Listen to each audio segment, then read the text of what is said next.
সুপ্রভাত বন্ধুরা, তোমরা সকলে কেমন আছো? আমরা ভালো আছি। আমার নতুন একটি ভিডিওতে তোমাদের সকলকে জানাই স্বাগত। আর আজকে হচ্ছে সোমবার, আজকে সংক্রান্তি। তো বাগান থেকে দেখো ফুলগুলো তুলে এনে পুজোটাও সেরে নিলাম। এবার চলো সংক্রান্তির দিনে কি কি রান্না করব তোমরা এবার দেখো বন্ধুরা, পুজো সেরে জল খাবার খেয়ে রান্নার দিকে চলে এসেছি।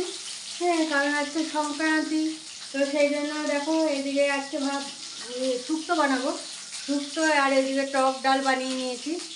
আর শুক্তোর জন্য এমনি কেটে কুটে নিয়েছি, আর এইদিকে উচ্ছেটা ভাজতে নিয়েছি, আর এখানে ভাত বসিয়ে দিয়েছি। তারপরে ইঁচড়টা কাটতে হবে, ইঁচড় নিয়ে এসছে, ইঁচড় কাটতে হবে। আর আজকে এবছরের প্রথম ইঁচড় রান্না করা হবে, কারণ এখনো পর্যন্ত ইঁচড় আমি বাড়িতে রান্না করিনি। একদিন কেবল খেয়েছিলাম সে হসপিটালের ওখানে, তাছাড়া ইঁচড়ও খাওয়া হয়নি আর রান্না তো করাই হয়নি। তো সেই জন্য আজকে ইঁচড় একদম দেখছি টাটকা মনে হয়, ইঁচড়টা আঠাও পড়ছে। তো ইঁচড়টা কাটবো, কেটে রান্না করবো আজকে। তো চলো এখন এই উচ্ছেটা ভেজে নিই। এদিকে মেয়েরও চান টান হয়ে গেছে, পুজোও করা হয়ে গেছে। আজকে সংক্রান্তির দিন চান টান না করে তৈরি করা যাবে না, সেই জন্য মেয়েকে বললাম তুই চান টানও করে নে। আমি তো জানি প্রত্যেক দিনই করে নিই, মেয়ে তুলসী তলায় সব কিছু দেওয়ার ব্যাপার থাকে, তো সেগুলো সব করলো। তারপরে মেয়েকে জলখাবার দিলাম, আমরাও খেলাম। তো চলো এখন এই উচ্ছেটা ভাজা হোক, আর আমি ওইদিকে ইঁচড়টা কেটে কুটে নিই। এই দেখো শুক্তোর জন্য বাকি সব কেটে কুটে নিয়েছি, অল্প করেই করব। আর এই দেখো ইঁচড়টা দেখেছো, টাটকা একদম মনে হচ্ছে, আঠা পড়ছে। তো এটা এবার কাটাকুটি করতে হবে। দেখো বন্ধুরা, রান্না বান্না কমপ্লিট হয়ে গেছে, আর টুটুদা রুমে চলে এসছে, টুটুদাকে খেতে দিয়ে দিলাম। আর হাজব্যান্ডেরও চান হয়ে গেছে, মেয়ের তো সকালেই করেছে। তো এবার চলো খাওয়া দাওয়া করবো আমরা। তো তার আগে তোমাদের রান্নাগুলো দেখিয়ে দিই। এ দেখো বন্ধুরা, কুমড়ো ভাজা, আর এখানে টক ডাল করেছি আজকে। আম দিয়ে টক ডাল, আজকে যেহেতু সংক্রান্তি, তো সেই জন্য টক ডাল বানানো হয়েছে।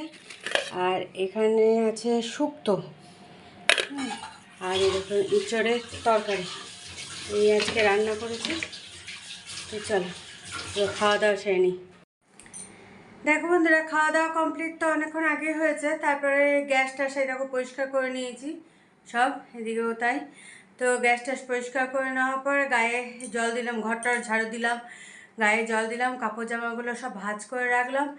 এখন এসছি দুধ গরম বসাবো। পায়েসের জন্য দুধ নিয়ে এসছে, কালকে পয়লা বৈশাখ, তো সেই জন্য দেখলাম তাহলে পায়েসটা বানিয়ে রাখবো। তো এখন দুধটা গরম বসিয়ে দিই, আস্তে আস্তে ফুটতে ফুটতে তারপরে যখন একদম হয়ে আসবে তখন পায়েসটা বানিয়ে নেবো। তো সেই জন্য এখন গরমটা বসিয়ে দিই।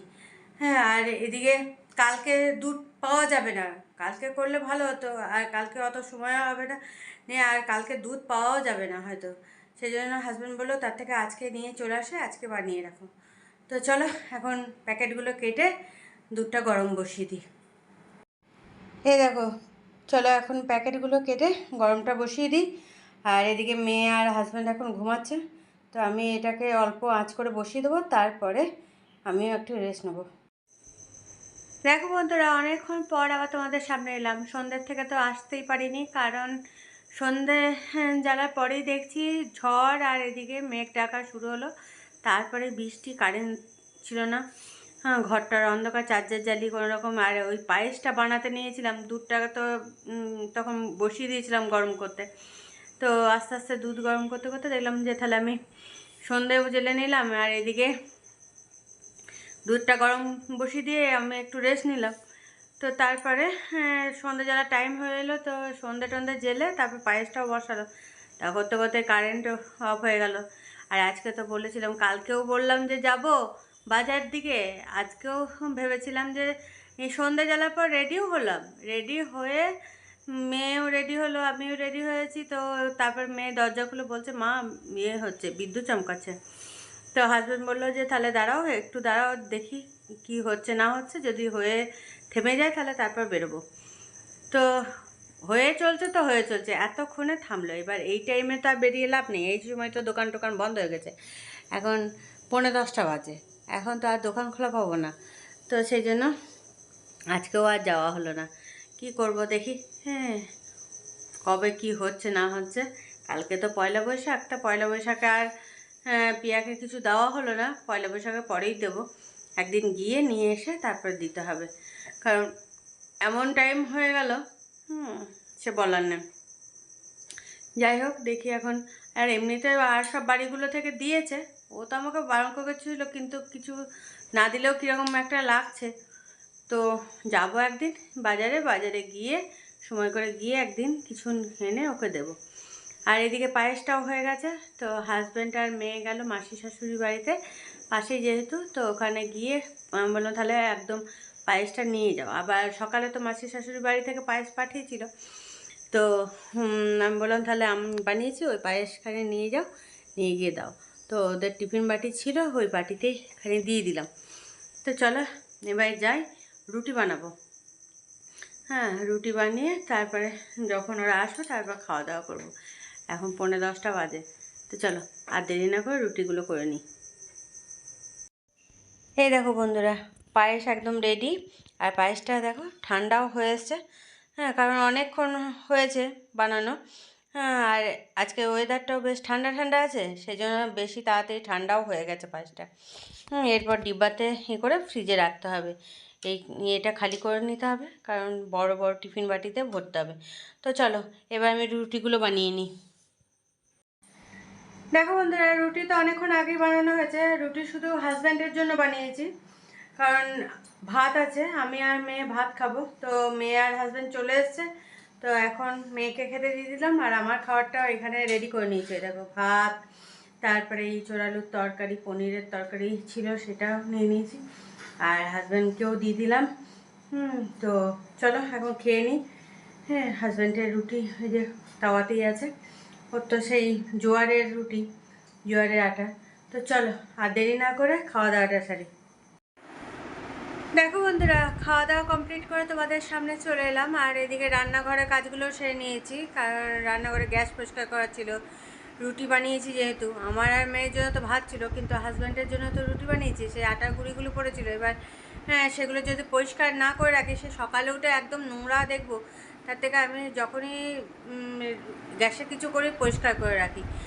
গ্যাস ট্যাস পরিষ্কার করে রাখলাম, তারপরে পায়েসটা টিফিন বাটিতে সব ডিব্বায় বড় বড় টিফিন বাটিতে রেখে ফ্রিজে ভরে দিলাম, কারণ বাইরে রাখলে তো হবে না। আজকে এমনিতে ওয়েদারটা বেশ ভালোই আছে, কারণ ঝড় বৃষ্টি হয়েছে, ঠান্ডা ঠান্ডা ওয়েদার। তো ওইসব কাজগুলো সেরে তারপরে হাজব্যান্ডের ড্রেসিং করে দিলাম, ড্রেসিং করে তারপরে বেডরুমে এলাম। বেডরুমে এসে দেখছি মেয়ে ঘুমিয়ে পড়েছে, কারণ মেয়ের খুব জোর ঘুমও পেয়ে গেছিলো, আর ঠান্ডা ঠান্ডা ওয়েদার পেয়েছে, বেশ ঘুমিয়ে পড়েছে। আবার ঢাকা দিলাম। হ্যাঁ, আর এদিকে দেখো জানলাগুলো বন্ধ করে দিয়েছি। জানলাগুলো বন্ধ করে দিলে না, পাখা চালালেই খুব ঠান্ডা লাগবে।